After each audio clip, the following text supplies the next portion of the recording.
Hey guys, I'm back with another lyrical review.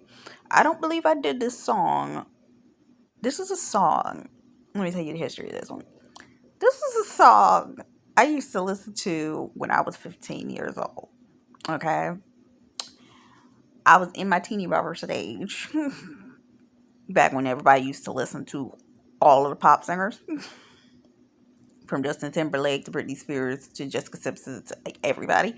Yeah, that was my season of that. Christina Aguilera, all of them. I was an MTV person back in the day.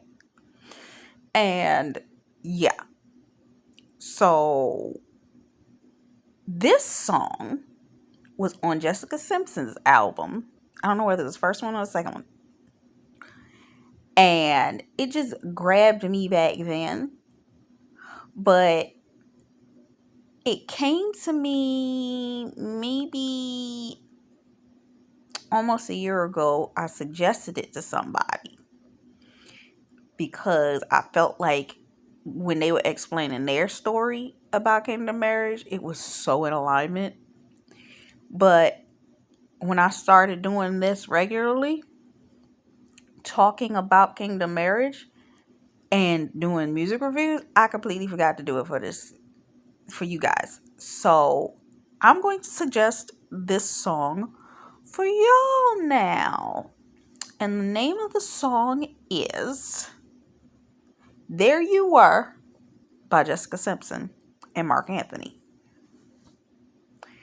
So, There You Were was a song, and when I start going through the lyrics, you're going to understand why I chose this particular song to go through. It depicts the whole warfare process that we've been going through with these relationships. If there could have been a better song, it's this one. It's this one. Point blank to the period. It's our side of it, it's their side of it, and the trying to get to each other on either side of it. Okay? Okay? So, There You Were by Jessica Simpson and Marc Anthony. So, Marc Anthony starts by saying his intro ad lib. Then he's the one that's expressing, I was counting down the minutes. I was wishing on the stars. Your spouses have been waiting for the moment that they could come to you. And they might not have known the exact way to pray towards getting the answer, but they were waiting for the clarity of when to move. I was praying for a sign.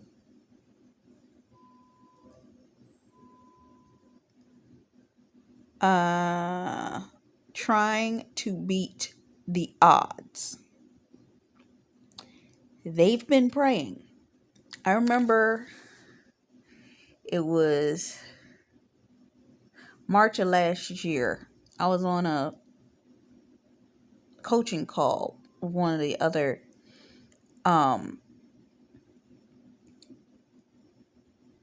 influencers and getting my refill. And the woman told me he's been praying for you. And I was like, it's good to know that. Because with everything that I was seeing, feeling, sensing, didn't understand, it felt good to know that regardless to what it looked like, the person was still praying for me.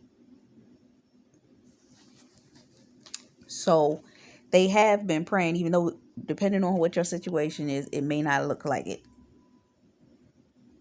But what goes on in private does not have to be public.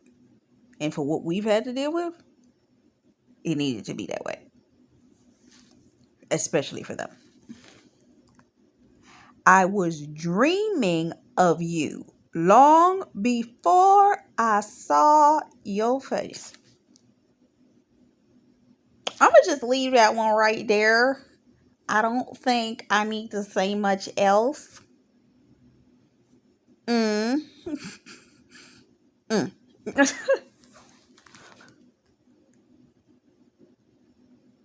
There you were waiting for that day.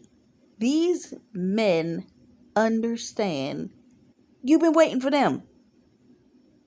They are not oblivious to it, they fully understand it. You've been waiting for them. They didn't know it was you that they were waiting on at first, but God showed them through a dream, much like He showed Joseph in a dream in a night vision what he was supposed to do with Mary. These men already knew. God already showed them. Some of us feel like He's over there, I'm over here, God's talking to me and saying nothing over there to Him. No. I remember a woman I used to know. I said something to her about something, and she said to me, if God's talking to you, if that person's a person, then He's talking to that person too. This particular person was trying to cause confusion. She had a spirit of confusion about her anyway. So she liked to cause confusion and doubt. But I remember her having said that too. They do. God does speak to them too. He has to. It wouldn't be. It wouldn't be the case if it wasn't. He speaks to you and He speaks to them. He's not beating you over the head with it and leaving them in the dark. He's going to tell them something. So then you reached through the hurricane. These men been in some storms for this situation.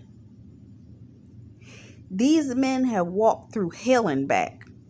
Previous relationships, friendships, career issues, things they done fell off in, fell over, missed, all this kind of stuff. They went through a nightmare experience.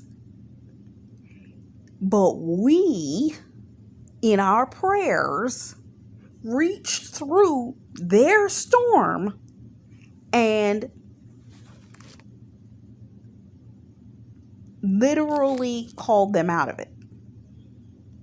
Because He talks about when you called my name.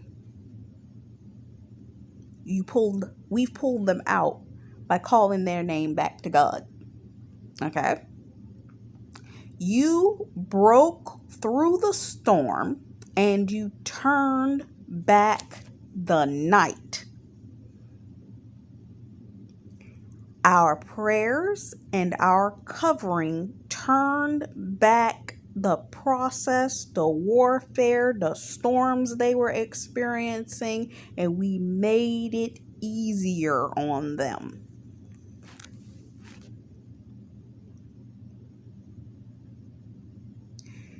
Baby, you are the fire burning in the midnight sky.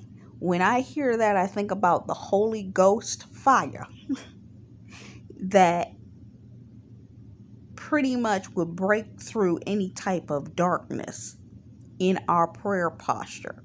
I remember it was a Instagram reel. It was a pastor, I don't remember what his name was talking about people know that your prayers are valuable because if you stop praying, there's a difference.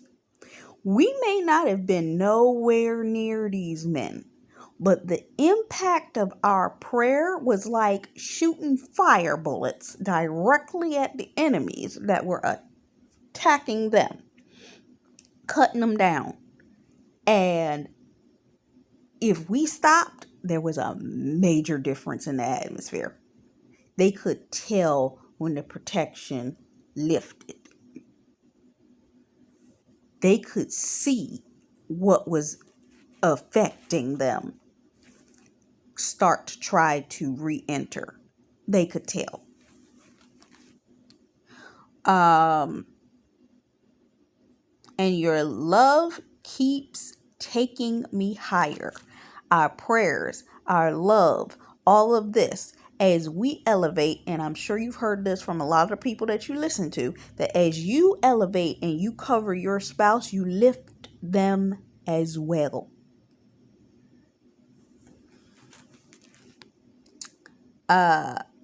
Just when all hope was gone, where the hero belongs, there you were.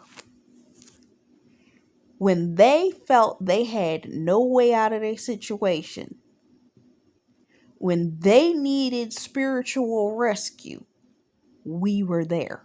We were standing in the gap where it was necessary, though it may not have looked like it externally.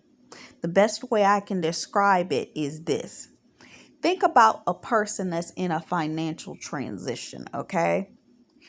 And I'm going to use social services as an example. It's when your money, you don't have a job, but you're getting stipends from social services. And your job comes in, but the second you let them know about it, they want to decrease your amount due to the fact of what? The fact that they see an increase coming, which makes the two ends not meet anyway. Now, what was my point in me using that expression? That as they were transitioning, the thing that they had previously been using that was a benefit to them no longer was working, and they had a gap between what was coming in, but it wasn't enough to sustain them. So they needed something that was going to be a bridge, the hero, the thing to pull it together for them. And you were that. That's what you were. You were the thing that pulled the two ends that were not meeting together. You were the hero. Let's see here.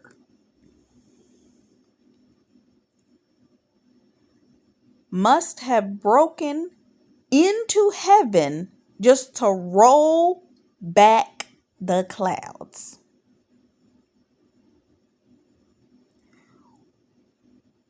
Were you on a mission? Were you seeking me out? Now, this is the woman's perspective. We are the ones that are in the high place, right? And they were attempting to reach us. For some of us, and you know this, that if you had a prodigal, whether you've met them or you haven't met them, that individual, they were coming from a lower place to get to you. So for your higher place, it's like being in heaven. You were in a spiritual place with God, and that's what broke through. They had to break through your spiritual space and spiritual place to get to where you were, right? You hear how this flows? And you were like, how did you get here?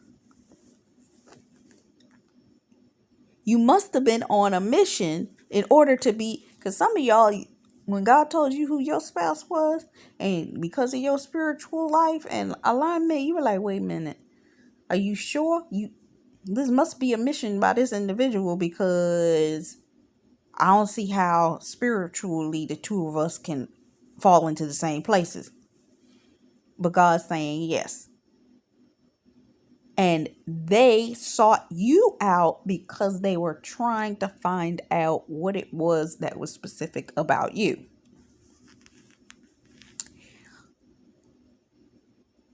Was I that one in a million?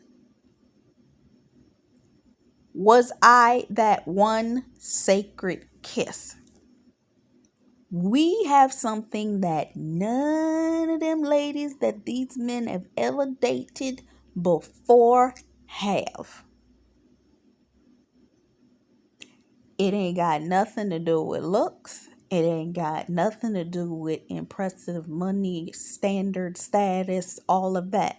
It has everything to do with the way we cover these men in the places that they need covering most.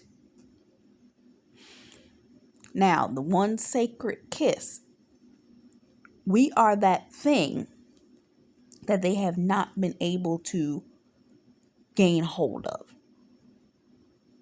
It's been a sacred thing. If they could just get to it. And the sacred kiss, I'm being reminded of the movie The Princess and the Frog, that it was imperative in order for the prince to be turned from a frog back into the prince, he had to get his heart right in order to be able to receive. And once, I believe, what was it? Once they were married, she officially became a princess, which broke the curse. So there, you couldn't chance, you just couldn't miss. They can't afford to miss out on this relationship with you. It would be horribly detrimental, and they realize that, to not come into agreement with God, with what God is giving them. Because going back to that Instagram reel, your prayers make a difference.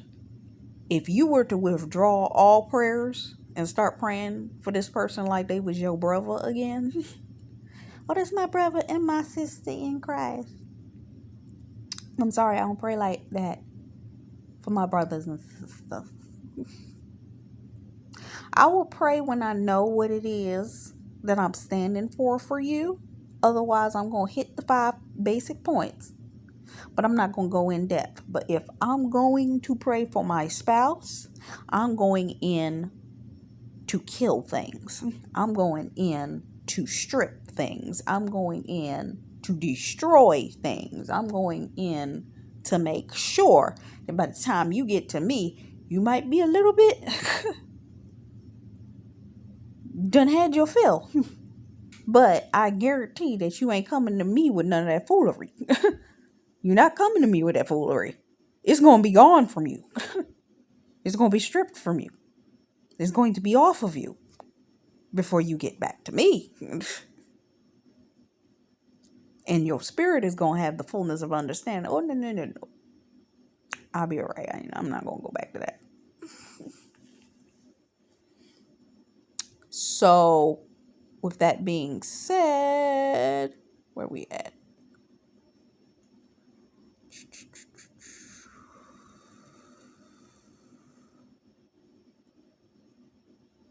Then you were whispering through the silent tears. A lot of you have cried many silent tears that nobody knew you were crying in relation to these relationships.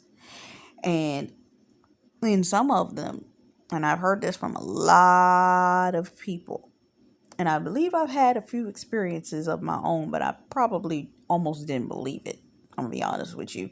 Where you heard your spouse's voice. You heard him say something to you audibly through the spirit.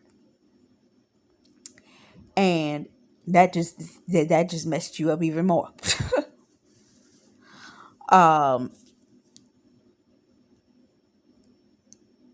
when you swept away all my fears. I think a lot of us have been waiting on that moment, especially those that are waiting on people that we have yet to meet. That we know that the fears will be swept away upon interaction. Do you realize that a lot of the things that are have been fearful between you and your spouse would be solved and resolved the second that you come into um, communication with one another, because they'll be able to ask you and get clarity and get wisdom and get understanding, and the things that they were afraid of will easily be squashed due to the fact that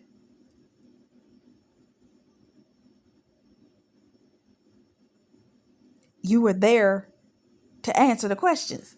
So no more fears on either side, because I remember past situations where I was afraid of certain things, but as soon as I said and spoke up about them to the people that I was afraid to say it to, guess what? God squashed it. It was a null and void issue. False evidence that appears real. It wasn't as bad as you thought, and wasn't as bad as they thought. Dun, dun, dun, dun, dun.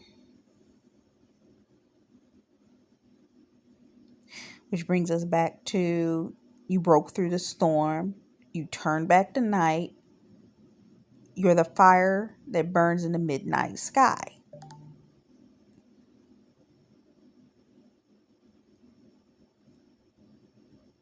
Just when all hope was gone, you were the hero belongs, there you were. That for us, they will be the hero for our story, like we are for theirs. Our physical representation of God in man, and for them, the spiritual representation of what they needed spiritually filled in them.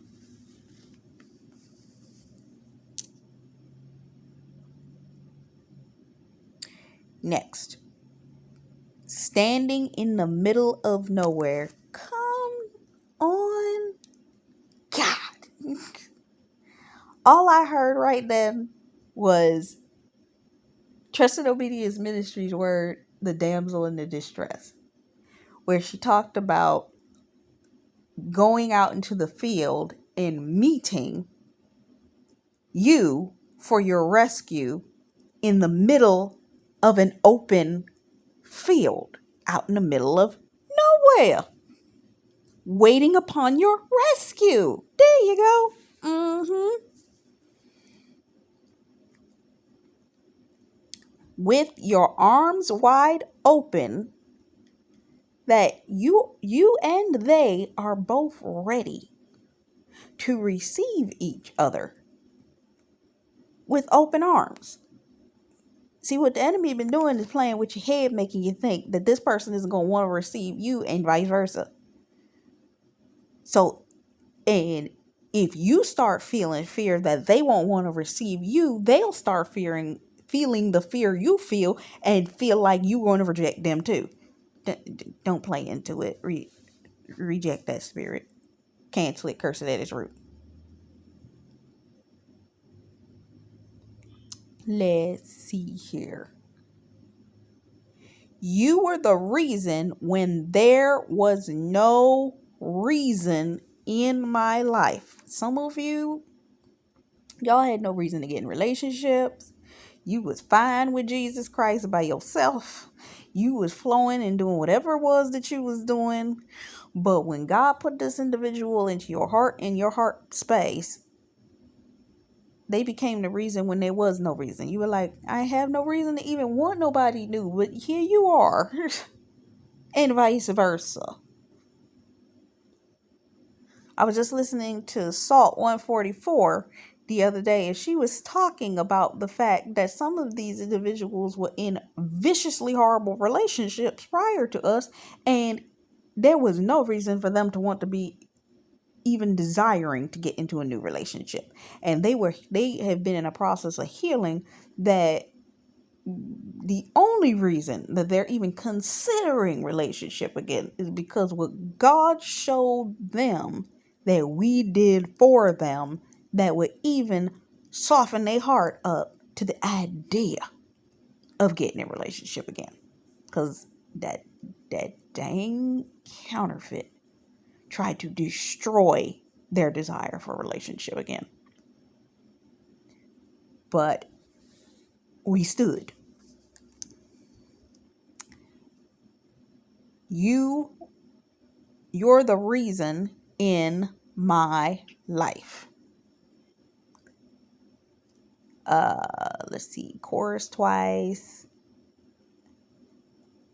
Like the light in the eye of the storm, telling me not to cry anymore.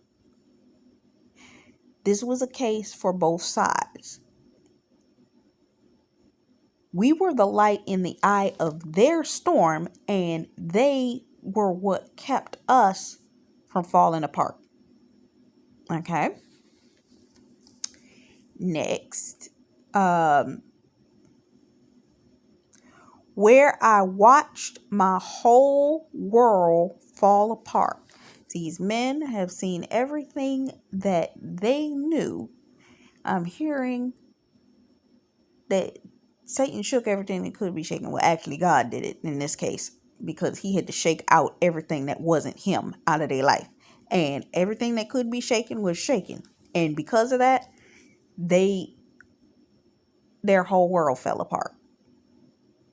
But because of how God used us in prayer, we shined through as an angel from afar because we've been standing in the gap at a distance. And we've been pulling them back into God's light, God's heart, and putting God back within them to a degree that they haven't had the ability to reach. Like an angel, we broke through their storm, turned back the night. We burned with Holy Ghost fire the midnight sky of their existence, and it took them higher in the spirit just when they felt that there was no hope left.